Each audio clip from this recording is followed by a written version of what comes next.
രാജ്യത്തെ പരമോന്നത ചലച്ചിത്ര ബഹുമതിയായ ദാദാസാഹേബ് ഫാൽക്കെ പുരസ്കാരമാണ് മലയാളത്തിൻ്റെ പ്രിയ താരമായ നമ്മുടെ സ്വന്തം ലാലേട്ടന് ലഭിച്ചിരിക്കുന്നത്. ഇന്ത്യൻ സിനിമയ്ക്ക് നൽകിയ സമഗ്ര സംഭാവനയ്ക്കാണ് പുരസ്കാരം. 2023 പുരസ്കാരത്തിനാണ് അദ്ദേഹത്തെ തിരഞ്ഞെടുത്തിരിക്കുന്നത്.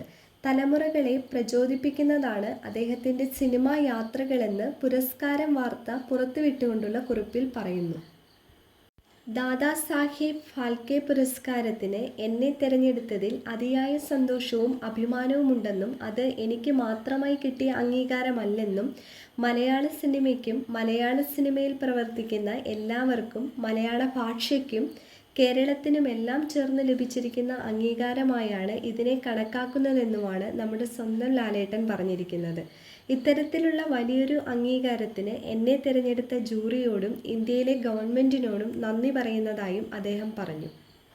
അതിനോടൊപ്പം തൻ്റെ പ്രേക്ഷകർക്ക്, കുടുംബത്തിന്, സിനിമാ കുടുംബത്തിന്, എന്നെ സ്നേഹിക്കുന്ന എല്ലാവർക്കുമായി ഈ അവാർഡ് ഞാൻ സമർപ്പിക്കുകയാണെന്നും അദ്ദേഹം കൂട്ടിച്ചേർത്തു.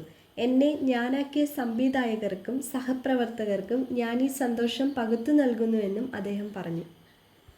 4.5 പതിറ്റാണ്ട് നീളുന്ന സിനിമാ സാന്നിധ്യം. ലോക സിനിമയിലെ എക്കാലത്തെയും മികച്ച 10 നടന്മാരുടെ പട്ടികയുണ്ടാക്കിയാൽ അതിൽ ആദ്യ പേരുകളിലൊന്ന് അദ്ദേഹത്തിൻ്റെ എന്ന് നിസ്സംശയം പറയാം. ആരാധകർ കംപ്ലീറ്റ് ആക്ടർ എന്ന വിശേഷണം അദ്ദേഹത്തിന് നൽകിയിട്ട് ഏറെ നാളുകളായി. വാസ്തവത്തിൽ അതിലും ഒരുപാട് മേലെയാണ് അദ്ദേഹം. ഏതെങ്കിലും തരത്തിലുള്ള വിശേഷണങ്ങളുടെയോ നിർവചനങ്ങളുടെയോ കള്ളികളിൽ ഒതുക്കി നിർത്താനാവാത്ത വിധം അഭിനയകലയുടെ വിശാലമായ അതിരുകൾ കടന്ന് അനവധി ദൂരം സഞ്ചരിക്കുന്ന പ്രതിഭയാണ് അദ്ദേഹം. 2025 സെപ്റ്റംബർ 23 നടക്കുന്ന 71ാമത് നാഷണൽ ഫിലിം അവാർഡ് പുരസ്കാര വേദിയിൽ വെച്ചാണ് പുരസ്കാരം വിതരണം ചെയ്യുന്നത്. കഴിഞ്ഞ വർഷത്തെ ദാദാസാഹേബ് ഫാൽക്കെ പുരസ്കാരം ബോളിവുഡ് നടൻ മിഥുൻ ചക്രവർത്തിക്കായിരുന്നു.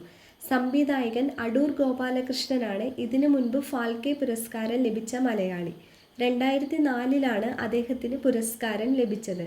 രാജ്യത്തെ പ്രഥമ സമ്പൂർണ്ണ ഫീച്ചർ സിനിമയായ രാജാ ഹരിചന്ദ്രയുടെ സംവിധായകനായ ദാദാസാഹേബ് ഫാൽക്കെയുടെ സ്മരണ നിലനിർത്താൻ കേന്ദ്ര സർക്കാർ 1969 ഏർപ്പെടുത്തിയതാണ് ഈ പുരസ്കാരം. മോഹൻലാൽ എന്ന അതുല്യ നടന് മലയാളി മനസ്സുകൊണ്ട് ഇതിലും വലിയ അംഗീകാരം മുൻപേ നൽകിക്കഴിഞ്ഞതാണ്. ഒരിക്കൽ കൂടി അഭിനന്ദനങ്ങൾ ലാലേട്ട. മലയാളിയുടെ അഭിമാനം വാനോളം ഉയർത്തിയതിന്, തലമുറകളെ പ്രചോദിപ്പിച്ചതിന് എന്നും നന്ദി.